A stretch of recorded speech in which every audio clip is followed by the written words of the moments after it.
Previously on the story behind Allen Iverson. Ball stolen by Bubba. Bubba, it's showtime. When I got into trouble, my mom went up to Georgetown to talk to Coach Thompson. Allen Iverson from Georgetown University. Iverson has Jordan. The crowd is into it. Allen shakes free, gets two. 2001 NBA MVP, Allen Iverson. Steps over Tyronn Lue. But those few seconds, as Iverson stepped over a poor defenseless Tyronn Lue to clinch a Game 1 finals victory, would go down as the absolute peak of Iverson's career. After missing an average of only 6 games per season over his first 5 years, while logging more than 40 minutes per game, Iverson missed significant time for the first time in 2001-2002. Iverson won the scoring title again, but he missed 22 games, including the final month of the regular season, due to a broken hand he refused to have surgery on, then returned to shoot a pitiful 38% from the field in a 5-game first-round loss to Boston. What a difference a year makes. June 2001 felt like the first of what would surely be multiple finals trips for one of the defining players of his generation, who should have been only entering his prime. By the 2002 offseason, cracks in the foundation began to reveal themselves, and following Philly's first-round loss to the Celtics, Brown had begun to sour on the star player he simultaneously admired. I admire him, I love him personally. I love the way he competes and tries to win, but I've had issues with him as far as coming to practice and being on time and becoming a better player. We all know the instant classic that came next. We sitting here, I'm supposed to be the franchise player, and we're in here talking about practice. I mean, listen, we talking about practice. Not a game. We talking about practice. Not a game.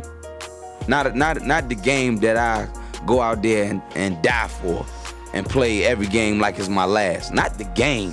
We talking about practice, man. I mean, how silly is that, man? We're talking about practice. I know I'm supposed to be there. I know I'm supposed to lead by example. I know that. And I'm not shoving it aside, like it don't mean anything. I know it's important. I do. I honestly do. But we talking about practice, man. What are we talking about? How the hell can I make my teammates better by practicing? What some forget to mention when reminiscing about that unforgettable Iverson rant or laughing about whether Iverson was under the influence at the mic is that the guy who wore his heart on his sleeve was hurting in that moment. Not just physically after an injury-riddled season, but emotionally. Iverson's best friend, Rashad Langford, was murdered 7 months earlier, and the trial for the man accused of shooting and killing him opened just days before AI's season-ending presser. The part of that press conference outlets rarely show when they replay the practice rant every May is Iverson saying, "I lost my best friend, and I lost this year. Everything is just going downhill for me." Iverson and the Sixers bounced back somewhat the following season. AI played all 82 games in 2002-2003, led the league in minutes for the third of 7 times in his career, led the league in steals for the third straight year, and averaged 27.6 and 5.5 assists for a Sixers team that once again advanced in the playoffs. But the 48-win Sixers were no match for the top-seeded Pistons in the second round, a defeat that ended Larry Brown's tenure in Philadelphia, and Iverson would never see the second round of the playoffs again. Things only got worse in 2003-2004, as Iverson played just 48 games for 2 different coaches, and the Sixers missed the playoffs for the first time in 6 years. That train wreck of a season also delivered another classic Iverson rant, as the fading star took exception to Coach Chris Ford's plan to have him come off the bench in his March return from injury. I'm the franchise player here. I don't know any franchise players that come off the bench. I don't know any Olympian that come off the bench. I don't know any All-Star come off the bench. I don't know any former MVP that come off the bench. I don't know any 3-time scoring champion come off the bench. I don't know any first team or NBA come off the bench. Why Allen Iverson? Why should I come off the bench? The 2004 offseason saw an inefficient Iverson, once again under the tutelage of Larry Brown, co-captain the most disappointing American Olympic team of all time, the only one to feature NBA players and not bring home a gold medal.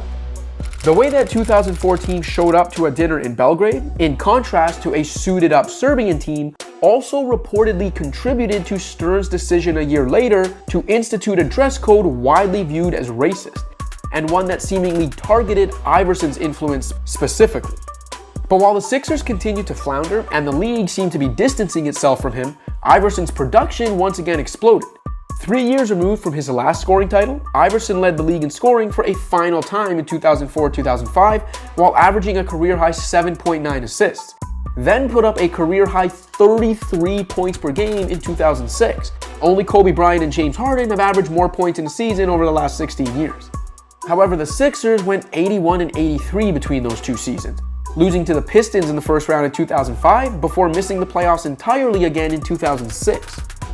Iverson's time in Philly was clearly running out, and midway through the 2006-2007 season, the Sixers traded the league's second leading scorer to Denver, where Iverson would join the leading scorer, Carmelo Anthony. The Nuggets were first-round cannon fodder for the eventual champion Spurs, however. Iverson had one last hurrah left in him for 2007-2008. Averaging 26 points, 7 assists, and 2 steals for a 50-win Nuggets team that was nearly 10 points per 100 possessions better when he was on the court. And AI was on the court a lot, playing in all 82 games and leading the league in minutes again. Though the Nuggets won 50 games for the first time in 20 years, all it got them was the 8th seed in a historically tough Western Conference and a first-round sweep at the hands of the eventual West champion Lakers. The fall for Iverson came hard and fast after that, as the Nuggets sent him to Detroit for Chauncey Billups a few games into the 2008-2009 season.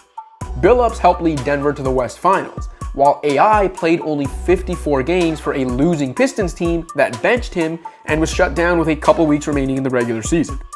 Iverson signed a one-year deal with the Grizzlies for 2009-2010, once again bristled at his bench role, and mutually parted with the team after only 3 games. With rumors of his retirement swirling, the answer went back to his adopted home, rejoining the 76ers for the last act of his career. 6-foot guard from Georgetown, number 3,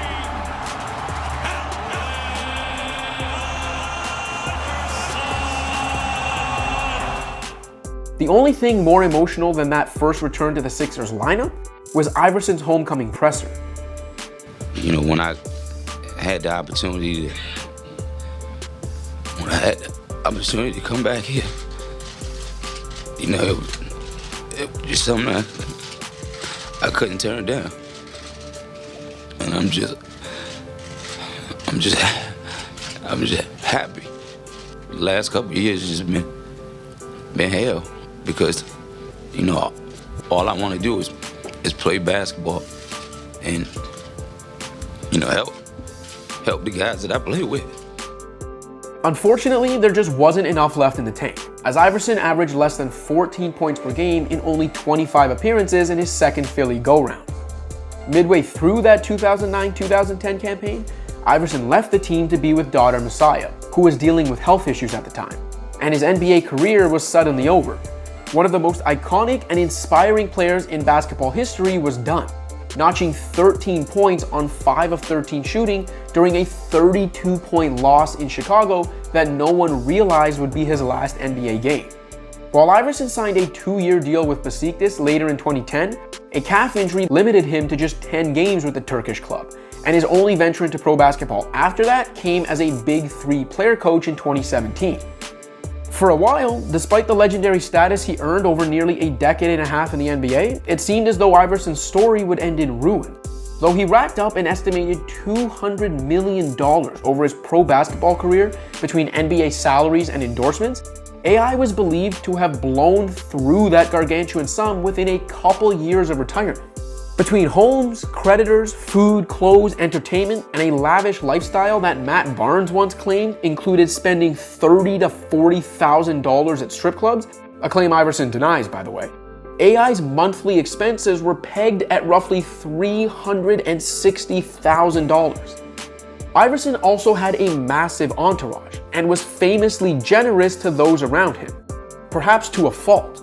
Case in point, Iverson revealed in a 2018 Players Tribune piece that he once gave away his Bentley to teammate Larry Hughes based solely on how much Hughes was admiring it. Luckily for Iverson, however, there is a financially happy ending after all. His unprecedented lifetime contract with Reebok reportedly pays him $800,000 a year and will see him have access to a $32 million trust when he turns 55 in 2030.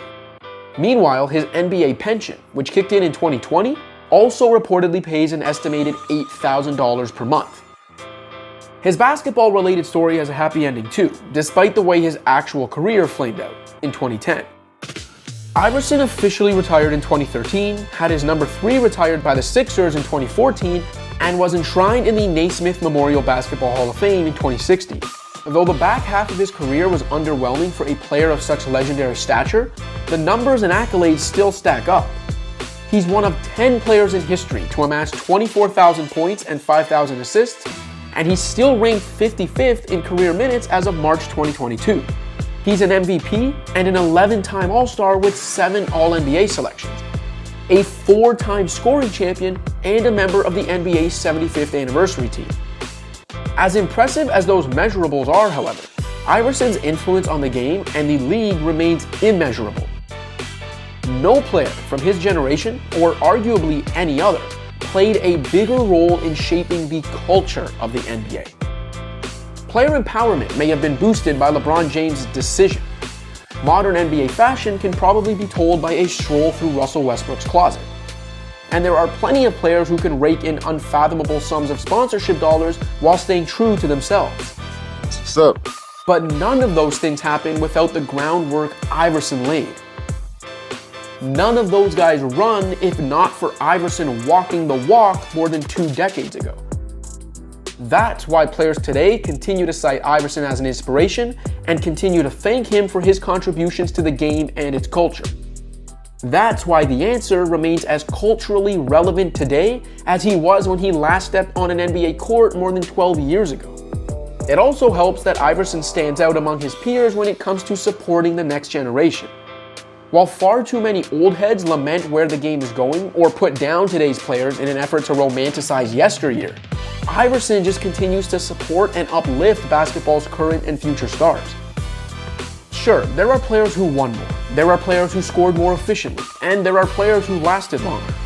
But there aren't many players who left a bigger mark on the game or the stars still playing it than Allen Iverson.